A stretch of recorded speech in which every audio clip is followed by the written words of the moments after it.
how to make Google Calendar public. In today's video, I'm going to teach you how to make your Google Calendar public. This is useful if you want to share your schedule with colleagues, classmates, or even publish events for a wider audience. Let's dive right in.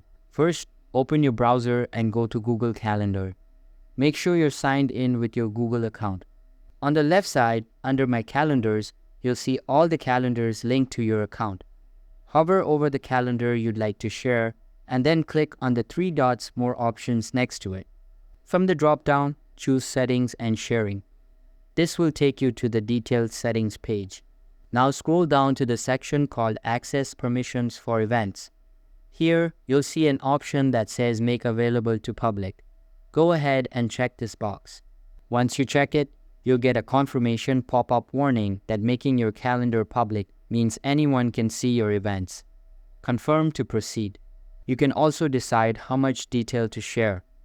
In the drop-down next to it, choose whether people can only see if you're FreeBusy or see all event details.